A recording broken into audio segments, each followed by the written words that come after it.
ফেলে দেওয়া জিনিস থেকেও যে এত মজার একটা ভর্তা হতে পারে সেটা আমার আগে জানাই ছিল না, কারণ এর আগে আমি এই ভর্তাটা কখনো ট্রাই করিনি। তো ফার্স্ট টাইম আজকে এটা ট্রাই করলাম, আর এটা খেতে বেশ মজা ছিল। তো চলেন আপনাদের সাথে শেয়ার করি। তো দুপুরবেলা আজকে কি রান্না করব এই ভাবতে ভাবতে ফ্রিজ খোঁজাখুঁজি করতেছিলাম। তো ফ্রিজের এক কোণে দেখি এক টুকরো মিষ্টি কুমড়ো, আর এই মিষ্টি কুমড়োটা অনেক দিন হয়ে গেছে, উপর দিয়ে একটু কেমন জানি মানে নষ্ট নষ্ট হয়ে যাইতেছিল। তো আপনাদের ভাইয়া বললো কি যেটা ফেলে দাও, এটা আর খাওয়া যাবে না। তো আমি হাত দিয়ে দেখলাম যে না, ভেতরে ভালো আছে, উপরে যে বিচিগুলো আছে ওগুলো জাস্ট একটু মানে কেমন জানি কালচেটে হয়ে গেছে। তো সবকিছু আমি সুন্দর করে পরিষ্কার করে নিলাম যে দেখি কিছু একটা করা যায় কিনা। তো ইউটিউব ঘাটাঘাটি করে দেখলাম যে মিষ্টি কুমড়ার ভর্তা হয়, আর এটা আমি কখনো খাই নাই, আমি আজকে দেখলাম এটা।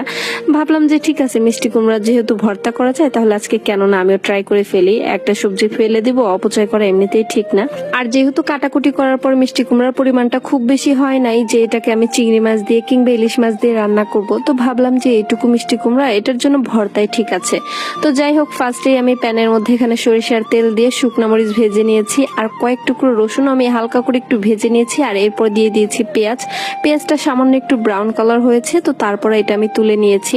আর এই রসুন আর পেঁয়াজের ফ্লেভারটা এত সুন্দর আসতেছিল, মনে হইতেছিল যে এখনই আমি খেয়ে ফেলি, এত বেশি মানে সুন্দর ফ্লেভার আসতেছিল।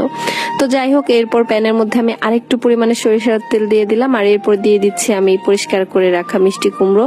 এরপর লবণ হলুদ দিয়ে মানে একদম লো আছে এটাকে ভাজতে হবে, কোনো প্রকার পানি ছাড়াই। মানে আমি যেভাবে দেখছি ওইভাবে ট্রাই করতেছি আর কি। আসলে সত্যি কথা বলতে ইউটিউব দেখে কোনো রান্না করতে গেলে কিন্তু ভয়ও লাগে মাঝে মাঝে যে পারফেক্ট হবে কিনা বা টেস্টি হবে কিনা। তো দেখা যাক ফাইনালি যে এটার টেস্ট কেমন হয়। তো যাই হোক, দেখো কথা বলতে বলতে আমার এটা কিন্তু একদম সুন্দর মতন সেদ্ধ হয়ে গেছে, মাশাআল্লাহ দেখতেও কিন্তু একদম সুন্দর একটা কালার আসছে আর কি।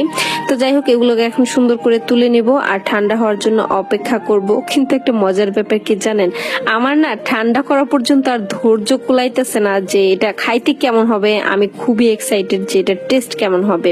আসলে মিষ্টি কুমড়াটা আপনাদের ভাইয়াও অত বেশি পছন্দ করে না, এই মিষ্টি কুমড়াটা আব্বু আনছিল গ্রাম থেকে, তো ওর জন্য আর কি আনা হয়েছে। তাছাড়া আমাদের বাসায় মিষ্টি কুমড়া কেউ অত বেশি পছন্দ করে না। তো ভাবলাম যে ভিন্ন কিছু ট্রাইও করা হবে, যে এটা মানে যদি কোনোভাবে মজা করে খাওয়া যায় আর কি। তো যাই হোক, আমার হাতে কিন্তু একটু গরম গরমও লাগতেছিল, তারপরেও আমি এটাকে সুন্দর মানে গরম গরম থাকতে এটাকে আমি ডলে নিচ্ছিলাম, ভর্তা করে নিচ্ছিলাম। আর ফাইনাল লুকটা কিন্তু খুব সুন্দর আসছে, তাই না? তো সব শেষে আমি আরেকটু সরিষার তেল দিয়ে এটাকে ভালো করে মাখিয়ে নিচ্ছিলাম। তো এই যে ফাইনালি আমার ভর্তা কিন্তু হয়ে গেছে। আর তোমরা কারা কারা এই ভর্তাটা খেয়েছো অবশ্যই কিন্তু কমেন্টে জানাতে ভুলবে না। আর যারা যারা খাও নাই তোমরাও কিন্তু একদিন ট্রাই করতে পারো, কারণ এটার টেস্ট করার পর মানে আমি পুরাই শকড হয়ে গেছি যে এই ভর্তাটা এত বেশি মজা। সত্যি এটার মধ্যে কিন্তু কোনো চিংড়ি মাছ বা কোনো কিছুই দেওয়া হয় নাই, কিন্তু এটার টেস্ট অনেক বেশি মজা ছিল। যাই হোক, আজকের ভিডিওটা এই পর্যন্তই। তোমরা সবাই অনেক বেশি ভালো থেকো, আর ভিডিওটা ভালো লাগলে অবশ্যই লাইক কমেন্ট এবং শেয়ার করতে ভুলবে না। আল্লাহ হাফেজ।